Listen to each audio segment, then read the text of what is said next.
Otep, bien à tous, bien-aimés frères et sœurs, le président Tiani a, comment dirais-je, a piégé les Français.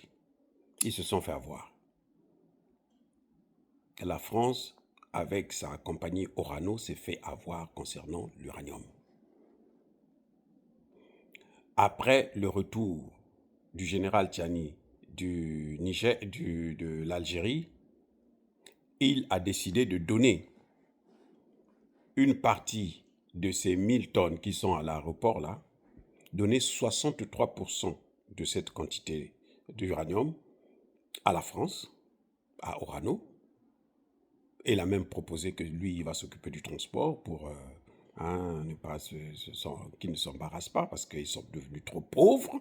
Et bon, comme d'habitude, nous, on va les aider un peu. Cette fois-ci, c'est pour des raisons humanitaires. Aide aux pays en difficulté.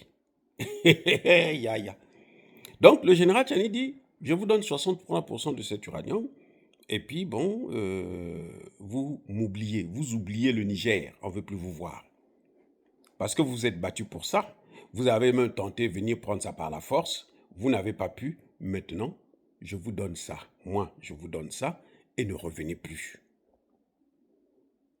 La France s'est fait piéger. Vous savez pourquoi? Parce que maintenant, c'est Orano qui demande à négocier avec le gouvernement du Niger. Orano veut négocier, veut reprendre le contact. Orano propose des services.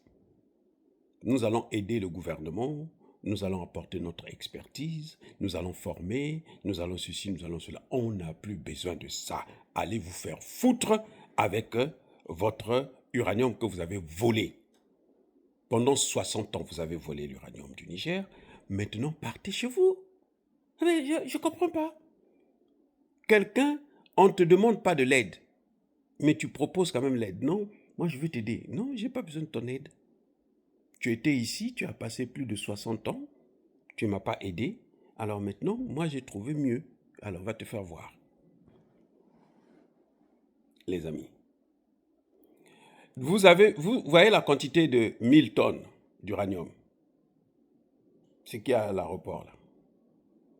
À l'époque, la France, pour ces 1000 tonnes-là, elle donnait à l'État du Niger à peine 550 millions de francs CFA. J'ai dit quoi? 550 millions de francs CFA. 550 millions de francs CFA, c'est... Je ne sais même pas si ça fait 1 million d'euros. Hein. Ah oui, ça fait même pas 1 million d'euros.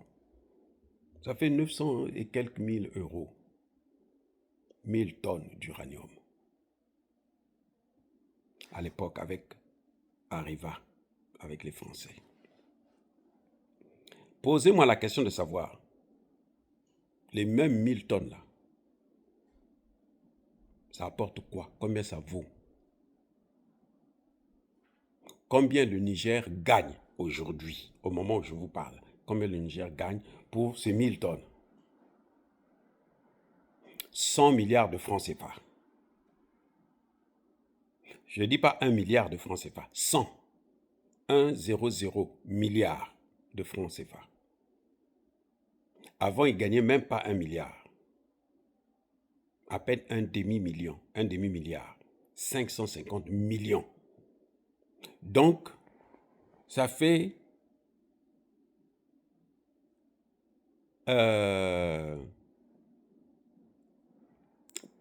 pratiquement 99% de plus. 550 millions de francs CFA et 100 milliards.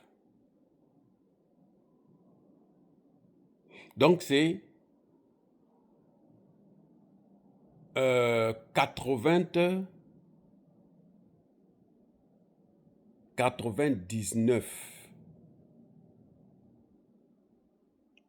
000 millions. Alors, attendez, combien? Oui? Parce que ouais, c'est-à-dire que c'est incroyable. c'est pratiquement multiplié par 100.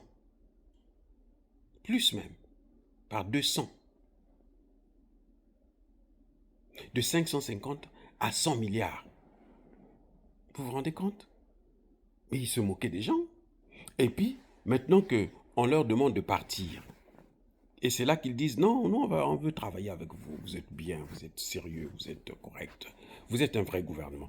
Or, le même gouvernement que vous avez refusé de reconnaître les droits, hein, quand ce gouvernement a demandé à son ambassadrice de rentrer au pays, Emmanuel Macron a dit à l'ambassadrice, non, tu ne pars pas, tu restes ici.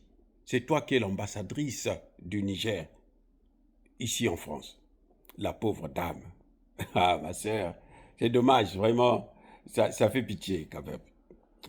Cette sœur-là, bon, beaucoup l'ont reproché d'avoir cédé. Mais je pense que ce n'est pas aussi facile que ça. Par rapport aux circonstances de la situation, elle, c'était pas facile pour elle. Elle n'avait rien à voir, puisque bon, elle était juste ambassadrice, c'est pas elle qui a perdu le pouvoir. Ce que, pour que Tchani puisse l'avoir, Tchani a dû se couper les salaires. Que la France te paye ton salaire à toi. Je pense que maintenant, j'espère qu'elle est rentrée. Et il faut qu'elle reparte au Niger. Je crois que Tchani ne lui fera rien. Il comprendra que elle est sur un territoire étranger, c'est pas facile. On a vu Ité, hein, qui a été viré. Macron dit il ne part pas, il doit rester là-bas au Niger, il doit nous représenter. On l'a coupé les vivres, on l'a ceci, on l'a mis vraiment sous embargo. Donc elle aussi, si elle avait dit moi, je préfère suivre ce gouvernement-là, on allait la mettre sous embargo. C'est différent, par exemple, le Premier ministre de Bazoum ou bien son ministre des Affaires étrangères qui racontait n'importe quoi et tout ça, c'est différent. Mais avec, pour la dame, l'ambassadrice, là, elle ne pouvait que obtempérer, quoi. Il n'y avait rien à faire. Bref, en tout cas, maintenant, c'est Orano qui a besoin de Tchani. C'est Orano qui a besoin du Niger. Vous vous rendez compte? Et c'est ça la particularité, la différence. Les amis, soyez bénis. J'ai dit.